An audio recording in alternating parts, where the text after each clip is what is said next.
नमस्कार, हमारा नाम है समरीन और आपने देखना शुरू कर दिया है खबर अनफिल्टर्ड। देखिए, भरत भूषण तिवारी को इंसाफ कब मिलेगा, ये सवाल सभी को परेशान कर रहा है और लगातार आपको खबर अनफिल्टर्ड बता रहा है कि आखिर इस मामले में सबसे बड़ी खबर क्या है और क्या कुछ अपडेट है।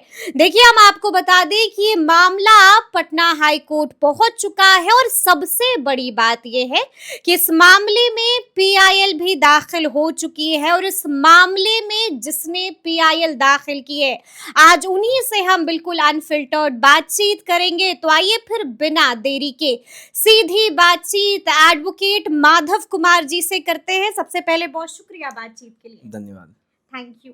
सबसे पहले तो माधव जी, हम आपसे जानना चाहेंगे कि अचानक से आपको ऐसा क्या लगा कि आपने पटना हाई कोर्ट का दरवाजा खटखटा दिया और पीआईएल भी दाखिल कर दिया। जी, इस केस में पिटिशनर मनीष कुमार है, Manish Kumar Ilyas Manish Paswan. He is social activist. तो उन्होंने, ही इज माय क्लाइंट, वो उनको लगा, देखिए सोसाइटी का क्या पार्ट है कि सोसाइटी में जो भी इलीगलिटी हो रहा है, out of beyond the law जो भी चीज़ होता है, आप इस केस को देखिए। जब आप इस केस को देखिएगा तो एक इनकाउंटर बताया जा रहा है इस केस को। That is not encounter. अब किस that is not encounter. That is not encounter, then what it is? It is extra judicial killing. अच्छा। एक्स्ट्रा जुडिशियल किलिंग है वो। इनकाउंटर क्या होता है? Encounter is justifiable in some manner. कहीं ना कहीं आपको इनकाउंटर जब होता है तो इनकाउंटर का एक नॉर्म्स है, कब आप किसी भी व्यक्ति को पुलिस इनकाउंटर कर सकती है। तो encounter is something, some part of the encounter. कुछ इनकाउंटर जो है वो वैलिड भी होते हैं कि पुलिस सेल्फ डिफेंस में करती है। कोई ऐसा अगर कुछ मास किलिंग कोई व्यक्ति कर रहा है, उसको न्यूट्रलाइज करने के लिए उसका इनकाउंटर कर देती है। अगर इस केस में आप देखिए तो इसको इनकाउंटर आप कैसे करते हैं? If a person surrendered before the police, अगर सरेंडर कर देता है, करने के बाद आप अगर उस पर गोली चलाते हैं, that is killing, murder, not encounter. That is killing, that is murder, that is not encounter. Yes. अच्छा, हम आपसे ये भी समझना चाहेंगे वकील साहब कि आपने कहा कि पीआईएल आपने दाखिल कर दी है, तो अपनी याचिका में किन किन बातों का जिक्र किया है आप लोगों ने? हाँ मैडम, पीआईएल का ये कॉपी है हमारे पास, ठीक है। ठीक है, जो हमने दाखिल किया है। हमने इसमें टोटल 5 उसमें रिलीफ ऑनरेबल कोर्ट से पे किया है कि 5 रिलीफ चाहिए for the fair, for the justice of the Bharat Tiwari, for the justice of the family of the Bharat Tiwari. अब देखिए, हम लोग का रिलीफ पार्ट जो है, फर्स्ट हम लोग का ऑनरेबल कोर्ट से है कि जो भी एडिंग पुलिस ऑफिसर हैं, पहले तो एसआईटी गठित हो। एसआईटी गठित होने के बाद जो भी एडिंग पुलिस ऑफिसर जिसने ये मर्डर किया है, यानी कि जिसने गोली चलाई, हाँ, जिसने भरत तिवारी की हत्या की है, उनके ऊपर प्रॉपर मर्डर का केस इंस्टीट्यूट हो। इंस्टीट्यूट होने के बाद प्रॉपर उस केस का इन्वेस्टिगेशन हो, और जो भी लोग, फेयर इन्वेस्टिगेशन की भी बात है, आगे हम लोग जो उसमें है सीबीआई इंक्वायरी के, एसआईटी के अलावा सीबीआई इन्वेस्टिगेशन की भी मांग की है।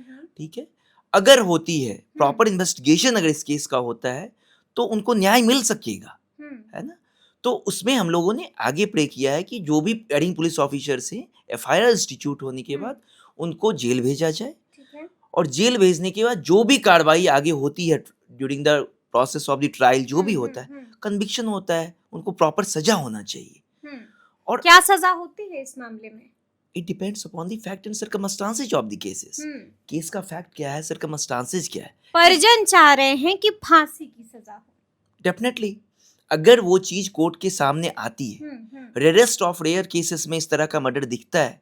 जनरली मर्डर के केसेस में लाइफ इम्प्रिजनमेंट का वो प्रोविजंस है बीएनएसएस में, नए लॉ में भी।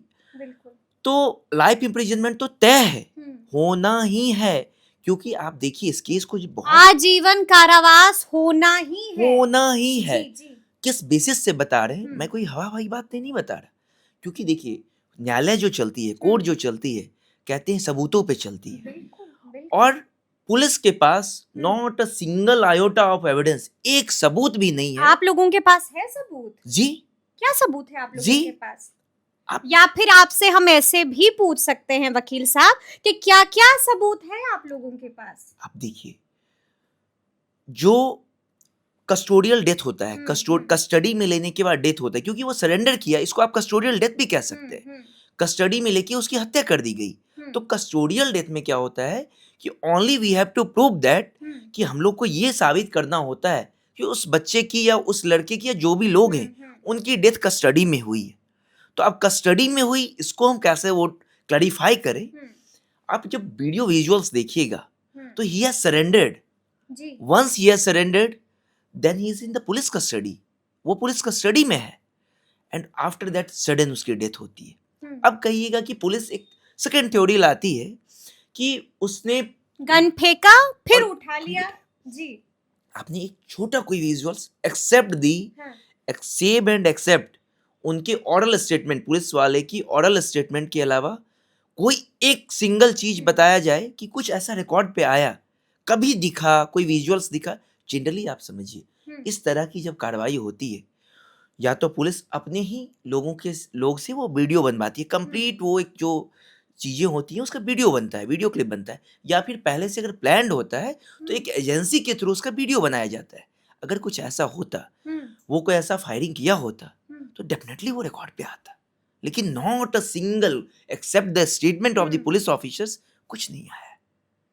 और ऑनस भी अगर कस्टडी में डेथ होती है तो that is more than sufficient. अगर उसकी डिजीज के कारण डेथ नहीं है, अननेचुरल डेथ अगर कस्टडी में होती है, then the onus on the police persons, कि पुलिस के ऊपर ये जिम्मेदारी होती है कि एक्सप्लेन करे कि उसकी डेथ कैसे हुई। अच्छा, अभी आप कह रहे थे कि 5 पॉइंट का जिक्र किया है हम लोगों ने पिटिशन में। मैं समझना चाहूंगी आपसे कि ये 5 पॉइंट क्या-क्या हैं? फर्स्ट तो बताए हाँ, एसआईटी का एसआईटी का आपने गठन। कहा। दूसरा पॉइंट? सेकंड में है कि जो एडिंग पुलिस ऑफिसर्स हैं हाँ, उनके ऊपर एफआईआर दर्ज हो, ठीक है। एफआईआर दर्ज हो के प्रॉपर लॉ के मैनर में उसमें सारी चीजें ठीक है। कंडक्ट हो। बिल्कुल, जी। और थर्ड हम लोग का जो पोर्शन है इसका, इसमें कहा गया है कि हम लोग जो इलेक्ट्रॉनिक एविडेंस है, जैसे फॉरेंसिक जैसे? Electronic evidence like video footage, ठीक बात। उसमें भी कोई छेड़छाड़ ना हो। हाँ, हाँ। फॉरेंसिक एविडेंस है कोई भी, अब नई बिजनेस ये सीडीआर का भी जिक्र है जी, इसमें। सीडीआर हाँ। डेफिनेटली, कि call data record. Yes, call data record जो आएगा, कॉल कंप्लीट क्या है कि who has instructed this police officers there, किनके आदेश पे वहां पे गोली चल गई, किनके आदेश पर गोली चली, इसकी भी जांच तो जरूरी है ना।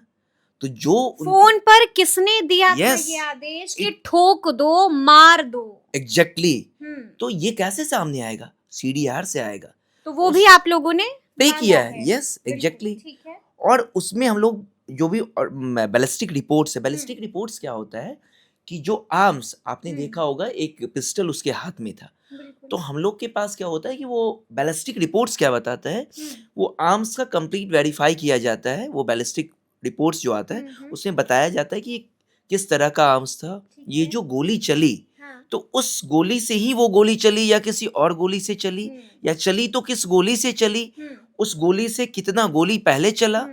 तो ये चीजें बैलिस्टिक रिपोर्ट्स में सामने आएगी। इसके लिए भी आप लोगों ने प्रे किया है कि उसके साथ भी छेड़छाड़ ना हो। ठीक है। और फिर हम लोग पोस्टमार्टम रिपोर्ट्स का जो है उसके लिए भी हम लोग आए हैं कि कुछ मालूम चला क्या आया है पोस्टमार्टम रिपोर्ट में? We are getting the postmortem reports हाँ, ऑन रिकॉर्ड। अभी हमारे पास उसकी कॉपी नहीं आई है, बट हियर से जो हम लोग को इन्फॉर्मेशन पता चला है उसके अकॉर्डिंग पता चला है कि 4 गोलियां उसे लगी हैं। जी, 4 गोलियां लगी हैं, लेकिन स्पष्ट जब पोस्टमार्टम रिपोर्ट आएगा तभी हम लोग बता आपको सकते हैं। जी, बता पाएंगे। जी। जी, और 5वां पॉइंट क्या है? चौथा पॉइंट हम चौथा जी point, चौथा पॉइंट है कि एक न्याय होता है, एक अन्याय होता है। आप देखिए डिसीज की फैमिली के साथ यानी किस कि तरह जस्टिस और इनजस्टिस। इनजस्टिस, किस तरह का इनजस्टिस हो रहा है, जरा आप देखिए तो समझ पाइएगा। एक तरफ उसके फैमिली के मेंबर भरत तिवारी की हत्या हो जाती है और दूसरी तरफ केस भी उनके ऊपर लॉन्च हो रहा है। तो हम लोगों का एक प्रेयर भी है कि उनके फैमिली के ऊपर, उनके जो वेल विशर्स हैं उनके ऊपर, और जो पीसफुल प्रोटेस्टर्स थे उनके ऊपर जो एफआईआर हुआ है, ऑनरेबल कोर्ट के सामने हम लोगों ने प्रे किया है कि उस एफआईआर को क्वैश कर दिया जाए, खत्म कर दिया जाए।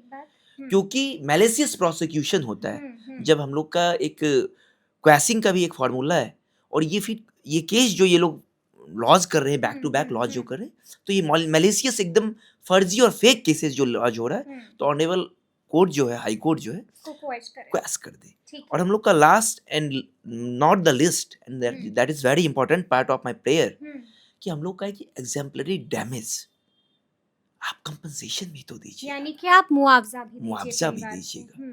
उसके लिए भी हम लोगों का एक प्रेयर है। कितना honorable court। मुआवजा आप लोगों ने डिमांड किया है? हम लोगों ने डेली पोर्शन में हम्म, अपने पिटीशन के पार्ट में दिया है कि अबाउट 1 करोड़ का हम लोगों को मुआवजा की जरूरत है। 1 करोड़ का at least, मुआवजा आप at least, परिवार को दीजिए yes, एटलीस्ट। एटलीस्ट उसका एक क्राइटेरिया है, ऑनरेबल ठीक कोर्ट है। उसको कंसीडर करेगी, हाँ। Then court will decide. ठीक है, लेकिन आपको क्या लगता है न्याय मिलेगा भरत भूषण तिवारी को?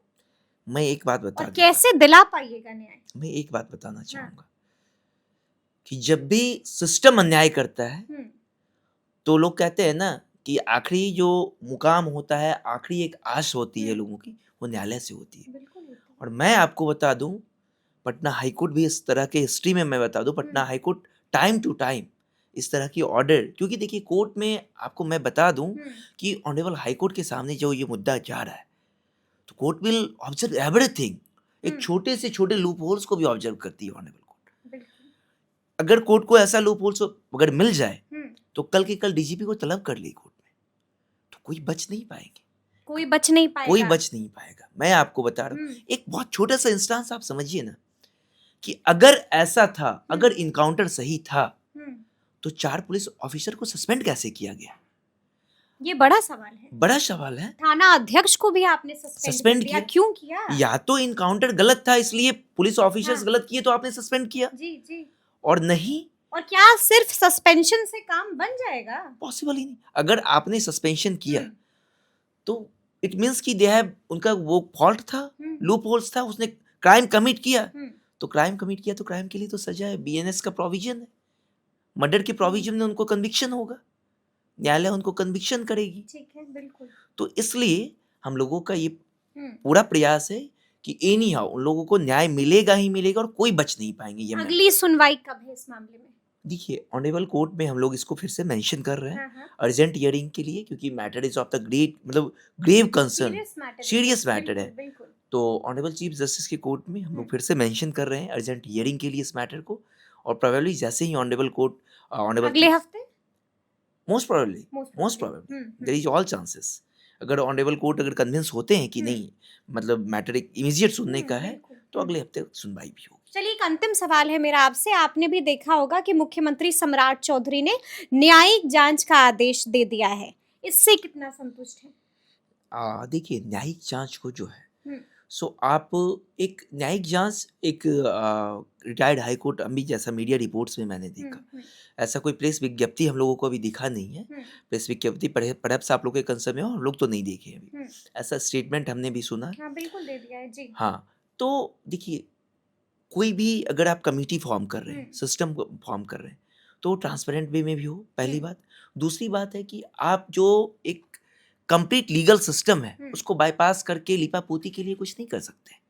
लीपापोती के लिए भी नहीं किया जा सकता। जो बीएनएसएस का प्रोविजन है, जो कंप्लीट लीगल प्रोविजन है, उसको बाईपास करके आप इस तरह भारतीय न्याय संहिता का जो प्रोविजन है, उसके अंतर्गत ही प्रॉपर जांच होना है, इन्वेस्टिगेशन होना है, फेयर इन्वेस्टिगेशन होना है, और वो होगा तभी न्याय मिल पाएगा। तभी न्याय मिल पाएगा। तो सुना आपने क्या कुछ बताया है एडवोकेट माधव कुमार जी ने। देखिए, तफसील से हम लोगों ने बातचीत की है, तो फिर ये पूरी बातचीत, ये पूरी चर्चा और ये पूरा वीडियो आपको कैसा लगा है, कमेंट करके हमें जरूर बताइएगा।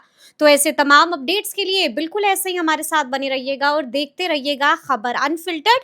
यदि अब तक आपने हमारे चैनल को सब्सक्राइब नहीं किया है तो फिर झटपट कर लीजिएगा, और फेसबुक पर भी हमें फॉलो करना हरगिज नहीं भूलिएगा। बहुत शुक्रिया।